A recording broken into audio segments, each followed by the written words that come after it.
Hello friends, welcome to our new video जिसका नाम है आज का alternating current and electromagnetic waves.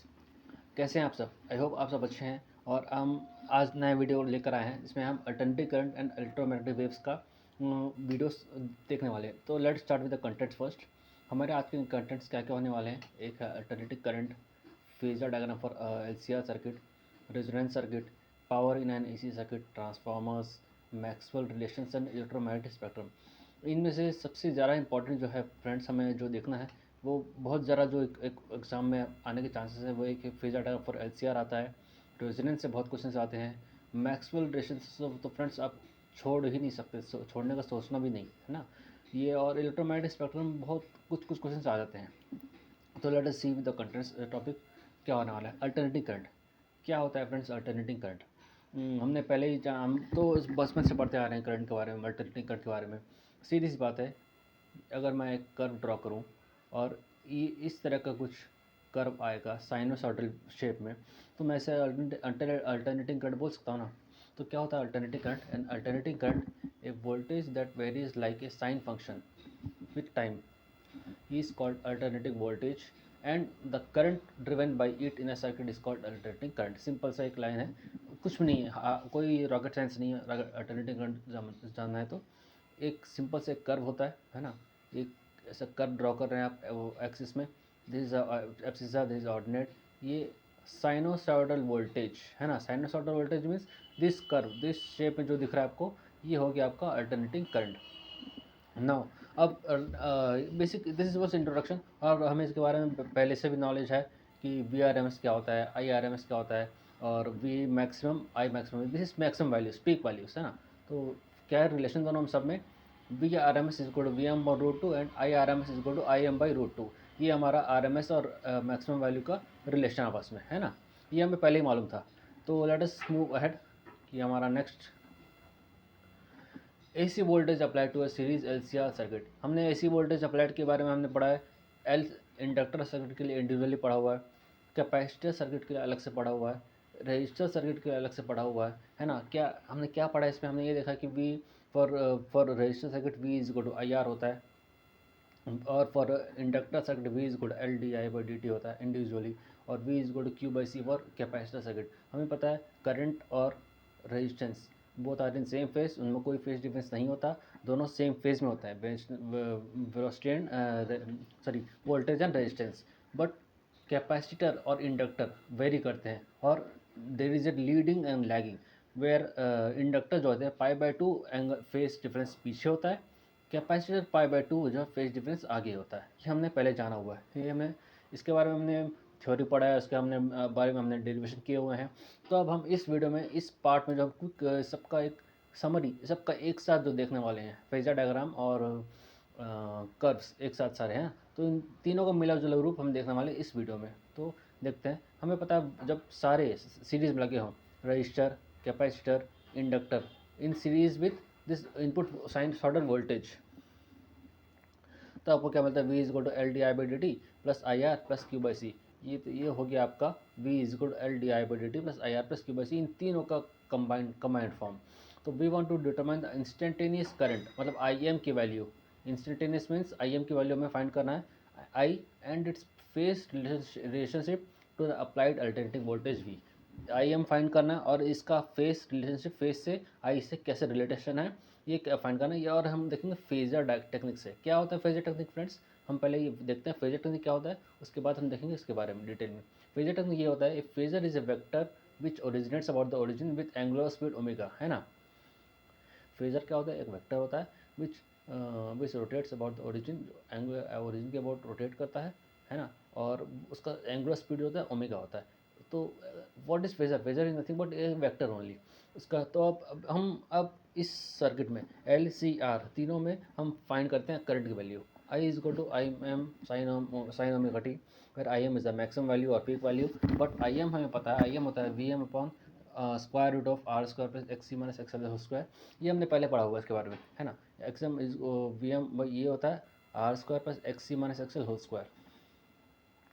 तो मैं इसको Z मान लूँ, इस जेड को इसको, और where Z is equal to square root of R square plus X C minus X L square, where Z is impedance, combined impedance of the whole circuit. ये इम्पिडेंस क्या होता है फ्रेंड्स? कुछ नहीं, it is a resistance only, एक type का ये भी रेजिस्टेंस ही है। रेजिस्टेंस को इन टर्म्स ऑफ जब सी सर्किट है, एल वैल्यू है, तो इससे हम इन टर्म में हम इम्पिडेंस कहते हैं, ठीक है। Next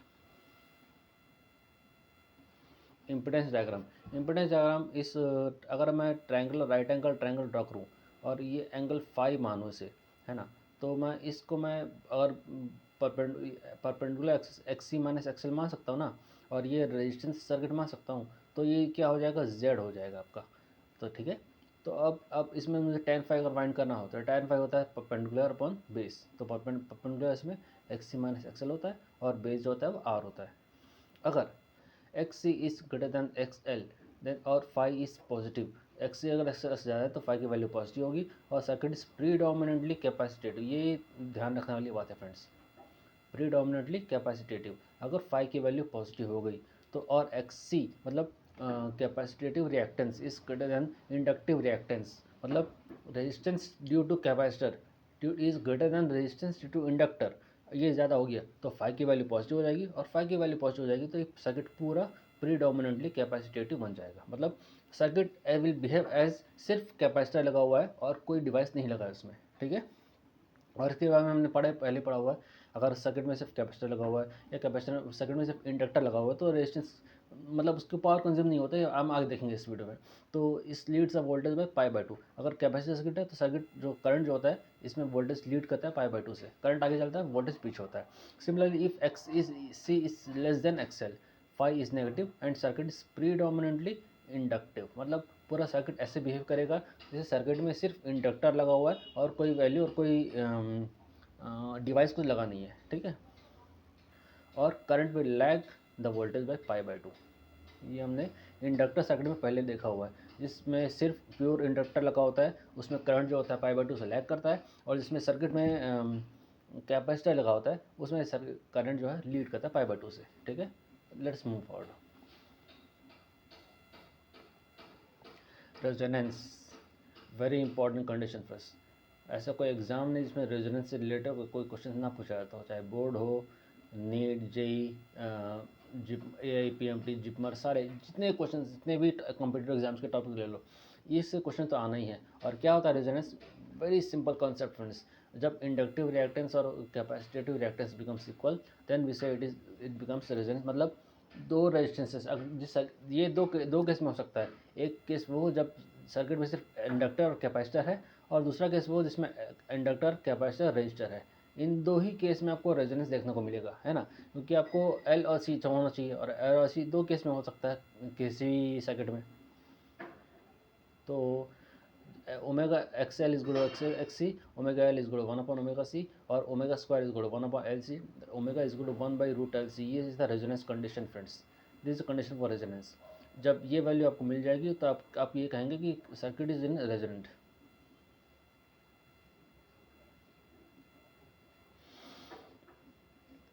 Power in an AC circuit. AC power is given as product of RMS values of voltage and current. P is equal to VRMS into IRMS, और VRMS होता है VM by root 2, IRMS होता है IM by root 2, और ये होता है cos phi।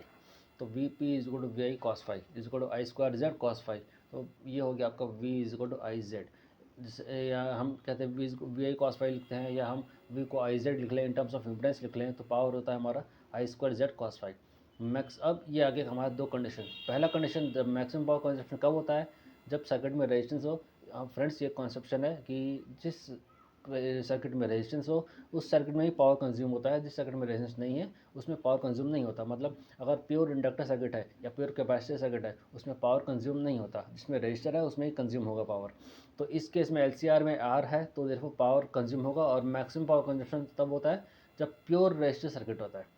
Similarly zero power consumption कब होता है? जब जिस सर्किट में L हो, जिस सर्किट में C हो, या जिस सर्किट में दोनों हो, एक L इंडिविजुअली, एक C individually, LC combination, LCR, ठीक है। तो इन तीन कंडीशन में, L में, C में, LC में, इन तीन कंडीशन में आपको करंट तो फ्लो हो रहा है बट पावर कंज्यूम नहीं हो रहा। तो ऐसा करंट जिसमें पावर कंज्यूम नहीं हो रहा तो उसे हम कहते हैं वाटलेस करंट, ठीक है। ये इंपॉर्टेंट फ्रेंड्स, ये व्हाट करंट इज कॉन्सेप्चुअल है। अक्सर 1 मार्क 2 मार्क क्वेश्चन पूछ लिया जाता है कि व्हाट इज करंट। हम कहते हैं जिसमें पावर कंज्यूम नहीं होता उसे हम कहते हैं व्हाट इज करंट। ठीक है। Next, transformers. What is transformer friends? A transformer is a device which transforms AC voltage from one value to another value. मतलब अगर आपके पास आपका रिक्वायरमेंट है लो वोल्टेज की, बट आपके पास हाई वोल्टेज है, तो आप ट्रांसफार्मर यूज़ करके उस हाई वोल्टेज को लो वोल्टेज में ट्रांसफर कम कर सकते हैं। अगर आपके पास लो वोल्टेज है, आपको रिक्वायरमेंट है हाई वोल्टेज की, तो आप उसको लो वोल्टेज को हाई वोल्टेज को लो वोल्टेज, इस तरह ट्रांसफॉर्म कर सकते हैं, चेंज करना। इसी का नाम है ट्रांसफार्मर। तो ट्रांसफार्मर का बेसिक फंक्शन क्या होता है? ये काम करता है basic principle of electromagnetic EMI, electromagnetic induction principle पे काम करता है। हमने पढ़ा है इलेक्ट्रोमैग्नेटिक इंडक्शन में when there is a flux change, जब किसी सर्किट में फ्लक्स चेंज होता है, उस फ्लक्स के कारण EMF में चेंज होता है। और EMF और फ्लक्स का रिलेशन क्या है? ES is equal to minus NS, where N is the number of coils in secondary, ES is the EMF of secondary coil. दो कॉइल्स होते हैं, एक प्राइमरी कॉइल एक सेकेंडरी कॉइल। प्राइमरी कॉइल में change होने के कारण सेकेंडरी कॉइल में क्या फ़र्क पड़ेगा, ये हमने म्यूचुअल इंडक्शन और सेल्फ इंडक्शन में पढ़ा हुआ है कि इंडक्शन इंड्यूस कैसे होता है, इंडक्शन के कारण फ्लक्स चेंज कैसे होता है, और इंडक्शन के कारण करंट फ्लो कैसे होता है एक सर्किट से दूसरे सर्किट में। हाँ, देखा हुआ है हमने। तो वो दिखाता है कि ES is equal to minus NS d∅/dt, और EMF in primary transformer EP is equal to minus NP d∅/dt। तो ये हो गया हमारा E और इनका रिलेशन। नेक्स्ट हम देखते हैं dividing two equations, ES/EP is equal to NS/NP, simple relation है। बट हमें पता है पावर होता है, हम देखते हैं VP/IP से, power is equal to VP/IP is equal to VS/IS, therefore VS/VP is equal to IP/IS होता है। और रेशो निकालें इसका, VS/VP, VS ES कुछ नहीं है, ये पोटेंशियल डिफरेंस की EMF हम क्या है, वो पोटेंशियल डिफरेंस ही तो है। तो VS और ES को हम सेम लिख सकते हैं, तो यहाँ हम ES को VS लिख रहे हैं। तो VS/VP is equal to IP/IS is equal to NS/NP। ये देखिए VS/VP is equal to NS/NP, इसको हमने यहाँ लिखा दोबारा। अब ये मालूम हो गया, तो हम इसके थ्रू हम सेकेंडरी वोल्टेज और वोल्टेज इन सेकेंडरी कॉइल और सेकेंडरी ट्रांसफार्मर और current in secondary coil and secondary transformer find कर सकते हैं, अगर हमें number of turns in primary coil and number of turns in secondary coil मालूम है। अगर हम दोनों मालूम है, तो हमें प्राइमरी वोल्टेज पता है, इसके थ्रू हम सेकेंडरी वोल्टेज मालूम कर सकते हैं। और हमें टर्न्स मालूम है, तो इसके थ्रू प्राइमरी कॉइल में करंट पता है, प्राइमरी कॉइल का सेकेंडरी करंट मालूम कर सकते हैं। ठीक है। Maxwell relations very very important friends, इसके बिना तो पूरे EMT ही इनकम्प्लीट है। तो मैक्सवेल रिलेशन क्या बोलता है? कुछ नहीं फ्रेंड्स, मैक्सवेल ने क्या किया, चारों इक्वेशन जो इलेक्ट्रोस्टैटिक्स में पढ़ा था, जो मैग्नेटोस्टैटिक्स में पढ़ा था, उन सभी इक्वेशन को उसने मैक्सवेल ने सबको एक साथ क्लब कर दिया, जॉइन कर दिया। क्या है पहला इक्वेशन? हमने गॉस लॉ में पढ़ा है, rate of flux change, flux is given as integral cyclic integral of EDS is equal to Q/ε0। ये होता है गॉस लॉ इन इलेक्ट्रोस्टैटिक्स। और ये होता है integral cyclic integral of BDS equal to 0, Gauss law in magnetism. Cyclic integral of ED.dl is equal to minus d∅B/dt, ये है Faraday's law in electromagnetic induction. और फोर्थ लॉ है cyclic integral of B.dl is equal to mu naught IC plus mu naught ε0 d∅B/dt। और ये हमें पता है mu ε0 d∅B/dt से बोलते हैं हम डिस्प्लेसमेंट करंट। ये IC होता है कंडक्शन करंट, और ये होता है displacement current ε0 d∅B/dt। Mu naught common ले लें, IC प्लस ID हो जाता है, वो ID डिस्प्लेसमेंट करंट। वो डिस्प्लेसमेंट, देखिए किसी भी कंडक्टर में करंट फ्लो करना होने के दो कारण हैं, एक due to direct conduction current जो करंट फ्लो होता है, एक होता है डिस्प्लेसमेंट करंट। इन दोनों की वजह से कंडक्टर में करंट फ्लो होता है। तो ये हमारा मैक्सवेल एम्पियर ने इसको मॉडिफाई किया और बाद में डिस्प्लेसमेंट करंट का पैरामीटर ऐड किया, जिससे हमने कह दिया एम्पियर मैक्सवेल लॉ। ठीक है, ये तो हमारा हो गया Maxwell relations. Electromagnetic waves friends very very important. ये अगेन, ये वेव्स क्या होता है, इलेक्ट्रिक फील्ड अगर हमें जानना होता है, इलेक्ट्रिक फील्ड कैसे देते हैं, EX is equal to E0 sine KZ minus omega t. Magnetic field is given by BY is equal to B0 sine KZ omega t. किसी भी फील्ड में हमें पहले पढ़ा हुआ है electric fields and magnetic fields both are mutually perpendicular to each other. और एक होता है wave vector K, E K and B, ये all three are mutually perpendicular to each other. जैसे आपको दिख रहा है डायरेक्शन K का डायरेक्शन, ये आपको KZ दिखा रहा है, तो K is the wave vector and Z is the direction of wave vector, जो कि Z एक्सिस है। तो K वेक्टर का डायरेक्शन Z एक्सिस है, E वेक्टर का डायरेक्शन ऊपर एक्स एक्सिस है और बी का डायरेक्शन बी वाई एक्सिस है। तो ई के बी ये तीनों mutually perpendicular to each other हैं और तीनों ही प्रोपिगेट कर रहे हैं, ठीक है। Electric field is propagating in up and down X axis in X Y plane in Y और वाई जेड प्लेन में बी रोटेट कर रहा है और X in the direction of Z के मूव कर रहा है। तो ये हो गया हमारा ए एक्स का डायरेक्शन, ये हो गया बी का डायरेक्शन और के हमारा होता है वेव वेक्टर, उसकी वैल्यू होती है 2π/λ और एंगुलर फ्रीक्वेंसी ओमेगा होता है इज इक्वल टू सी के होता है, where C is equal to 1/√एप्सिलॉन नॉट होता है और T is the time taken by the wave, ठीक है। अब देखते हैं इलेक्ट्रोमैग्नेटिक स्पेक्ट्रम क्या होता है। Electromagnetic spectrum the classification of EM waves according to frequency is the electromagnetic spectrum. Electromagnetic spectrum कुछ नहीं है, ईएम वेव्स को ही अपने फ्रीक्वेंसी के अकॉर्डिंग अगर आपने अरेंज कर दिया तो वो स्पेक्ट्रम बन गया। फॉर एग्जांपल रेडियो वेव्स का वेवलेंथ बहुत ज़्यादा होता है तो उसे आप लॉन्गेस्ट वेवलेंथ रेंज में रखेंगे और वहीं गामा रेस की वेवलेंथ सबसे कम होता है तो गामा रेस को आप लास्ट में रखेंगे इस तरह में। तो rays ranging from radio waves to gamma rays, सबसे लॉन्गेस्ट वेवलेंथ रेडियो वेव्स, सबसे शॉर्टेस्ट वेवलेंथ गामा रेस, या सबसे ज़्यादा फ्रीक्वेंसी गामा रेस, सबसे शॉर्टेस्ट फ्रीक्वेंसी रेडियो वेव्स। तो इस जहाँ ऐसे इन टर्म्स ऑफ फ्रीक्वेंसी ऐसे ऐसे मूव करती है ये एक्सिस जो है स्पेक्ट्रम, और इन टर्म्स ऑफ वेवलेंथ ये स्पेक्ट्रम ऐसे मूव करती है। तो लॉन्गेस्ट टू शॉर्टेस्ट वेवलेंथ, ये लॉन्गेस्ट टू शॉर्टेस्ट फ्रीक्वेंसी, ठीक है। और विजिबल लाइट फ्रीक्वेंसी आता है 400 नैनोमीटर टू 700 नैनोमीटर के रेंज में। तो ये हमारा विजिबल लाइट फ्रीक्वेंसी है स्पेक्ट्रम का, ठीक है। तो ये हो गया हमारा स्पेक्ट्रम। इंपॉर्टेंट पॉइंट्स हमको यही रखना है कि विजुअल लाइट का स्पेक्ट्रम जो हम देखते हैं वो किस रेंज में फॉल करती है। उसे आप कहेंगे 400 नैनोमीटर टू 700 नैनोमीटर वेवलेंथ के रेंज में फॉल करती है, ठीक है। तो ये है स्पेक्ट्रम, ये इसका ये वैल्यू लिखा हुआ है, radio waves, microwaves, infrared waves, light waves, visible light waves, ultra violet rays, X rays and gamma rays. और इसका एप्लीकेशन कहाँ कहाँ यूज़ होता है। Radio waves for cooling and communication and satellite transmissions, infrared for cooling, thermal imaging, short range communication, optical fibres, यहाँ ये इनका application दिया हुआ है फ्रेंड्स, ठीक है।